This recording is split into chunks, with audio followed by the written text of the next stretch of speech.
नमस्कार, आप देख रहे हैं जी बिहार झारखंड में हूं आपके साथ अनुपमा झा और मैं हूं आपके साथ राजेश कुमार। पूरी दुनिया कोरोना से जंग लड़ रही है और भारत में इस लड़ाई में सबसे बड़ा हथियार है लॉकडाउन। देश में लॉकडाउन लागू है और हमारी कोशिश है कि इस दौरान आपका पूरा ख्याल रखा जाए। आपको तनाव से दूर रखने और आपको एंटरटेन करने के लिए हमने पूरी तैयारी की है। और इस कड़ी में आज हमारे साथ जुड़ रहे हैं बॉलीवुड के दिग्गज कलाकार रजा मुराद। वो राणा प्रताप जिसकी इजाजत के बगैर उसकी जेल से हवा भी नहीं गुजर सकती, आज उसकी जेल से एक साथ 2 कैदी भाग गए। तेजा की मौत का बदला तो हम लेंगे। मैं तुझे सिखाता हूं कि गैंग वॉर कैसे लड़ा जाता है। ठीक है सर, सवाल को आगे बढ़ाते हैं क्योंकि शुरुआत की बात दरअसल हम कर रहे हैं। फिल्म धर्मात्मा की बात करें, उससे आपके सफर की जो है एक तरीके से शुरुआत भी कहा जा सकता है। फिरोज खान एक फिल्म बना रहे थे, उसके बारे में एक बहुत मशहूर किस्सा है, आपसे जानना चाहेंगे। कौन सा? फिरोज खान दरअसल सर फिल्म धर्मात्मा बना रहे थे, उस दौरान जो है कई इंसिडेंट्स भी हुए, उसके बारे में अगर कोई आप बातचीत शेयर करना चाहे दर्शकों के साथ तो। नहीं, देखिए ऐसा है कि धर्मात्मा में एक रोल था जो मैं करना चाह रहा था। उसके लिए मैंने बहुत भागदौड़ की, लेकिन वो रोल मुझे मिला नहीं जी। उसके बाद देखिए क्या होता है कि जब इंसान स्ट्रगल करता है, परिश्रम करता है, तो दिक्कतें आती ही आती हैं जी। आज तो सुविधाएं हैं, आज वीडियो है, आज टीवी है जी। आज आप कुछ भी डाउनलोड करके दिखा सकते हैं। हमारे जमाने में बिल्कुल ऐसा नहीं था। हमें फिल्म की रीलें कंधों पर रखकर ले जानी पड़ती थी, थिएटर बुक करने पड़ते थे, अपना किया हुआ काम हमें सर आना पड़ता था। तो बड़ी मुश्किल से मैंने रीलें इकट्ठी की और उसके बाद मैंने थिएटर बुक किया और मैं थिएटर पहुंचा। तो उस जमाने में हमारे पास टैक्सी के भी पैसे नहीं होते थे। क्या बात है। तो हम तो लोकल ट्रेन में सफर करते थे। दुनिया तो ये जानती है मुराद साहब कि आप मुराद साहब के बेटे थे। जी हाँ, नहीं देखिए उसकी वजह ये है, मेरे वालिद साहब ने कहा कि तुम एक बिल्कुल साधारण स्ट्रगलर की तरह तुम काम तलाश करो। तुम ये मत समझो कि तुम मेरे बेटे हो, तुम बिल्कुल इसी तरह स्ट्रगल करो जैसे एक आम लड़का कहीं से भी आता है, दिल्ली से आता है, कलकत्ते से आता है, कहीं से भी आता है जी। तो उस तरीके से स्ट्रगल करो। तो क्योंकि मैं हॉस्टल में भी रह चुका था, तो मुझे ये जो एक आम इंसान की जिंदगी होती है ये मैंने बहुत जी थी। क्या बात है। और बचपन में जब भी मैं जाता था तो मैं सेकंड क्लास में ही जाता था, प्लेन में मैं बैठा नहीं था जी।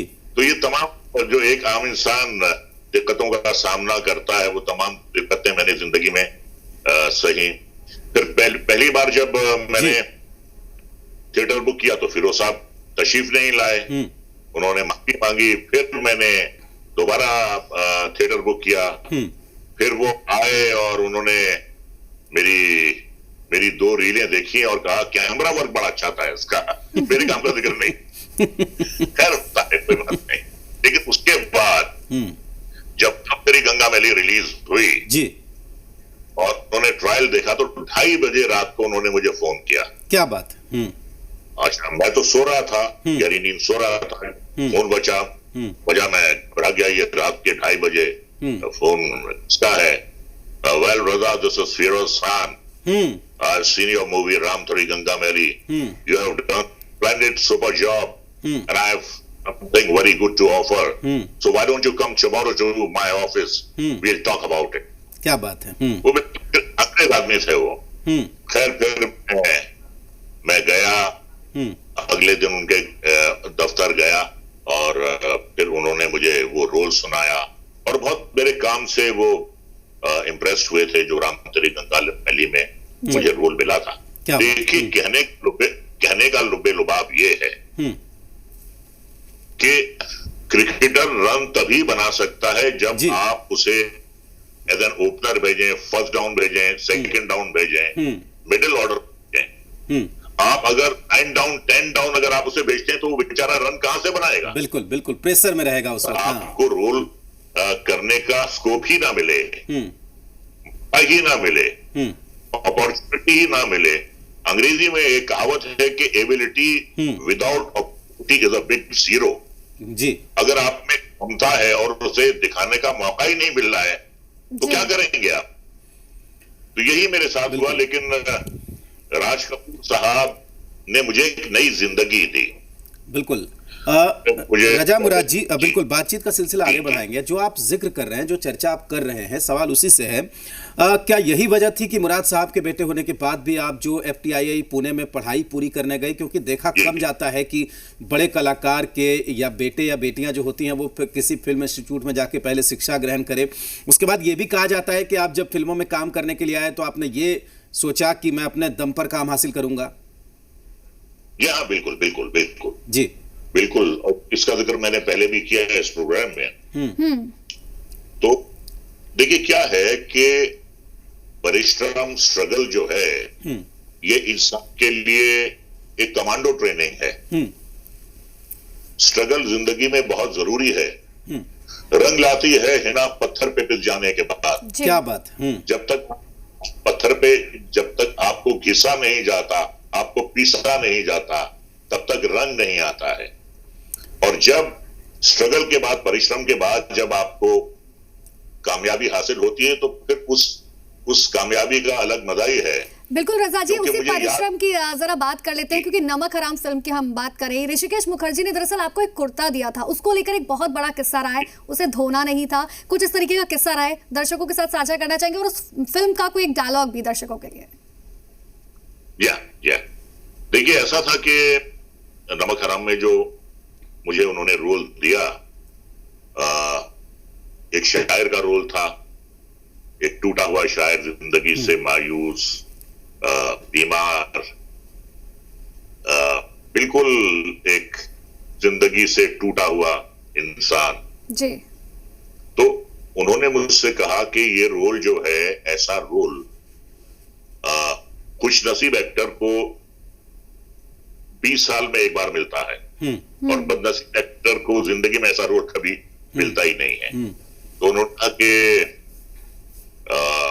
अब आज के बाद तुम दाढ़ी नहीं बनाओगे, और उन्होंने प्रोडक्शन वाले से कहा कि इनको लेके जाओ खादी भंडार में, इनको 2 जोड़े कपड़े खरीद के दो, पजामे कुर्ते, और कहने लगे तुम यही पजामे कुर्ते अब 15 दिन तक पहनोगे, और जब सेट पर आओगे तो नहाकर नहीं आओगे। अब ये बड़ी समस्या थी, हम तो नीचे भी नहीं निकलते घर से बिना नहाए। अब उन्होंने कहा था कि नहाना भी नहीं। खैर हमने थोड़ी चीटिंग जरूर की, हम नहा लेते थे लेकिन सर नहीं धोया हमने, सर नहीं धोया हमने, जिससे लगता था कि ये उजड़े हुए बातें इसके। मुराद साहब, अब कोई गंगा भी मत संवाद करना याद हो। हो आपको उस फिल्म का? बिल्कुल सुनाता हूं। एक ही बात है बंधु, दे जाम या गम दे हमको, शराब भी पी जाती है और आंसू भी पिए जाते हैं। क्या बात है, जिगर की बहुत चोट है तो दोहराई नहीं जाती, लपट है आग की होठों पे फिर लाई नहीं क्या जाती। बात है, बहुत खूब। मुराद साहब, सड़क- इतना लंबा काम करने के बाद, फिल्म इंडस्ट्री में इतना लंबा काम करने के बाद, वो कौन सा किरदार है जो रजा मुराद को सबसे ज्यादा पसंद है, दिल के करीब है?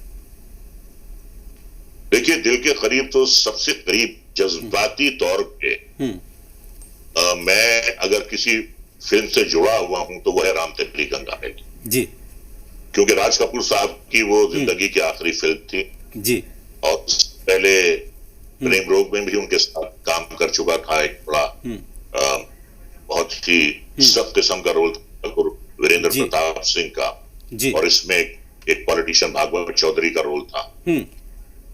तो ये जो फिल्म थी राम तेरी गंगा मैली, राज साहब की जिंदगी की आखिरी फिल्म थी। बिल्कुल बिल्कुल बिल्कुल। और इस फिल्म के बाद मेरी जिंदगी में एक इनकलाब आया।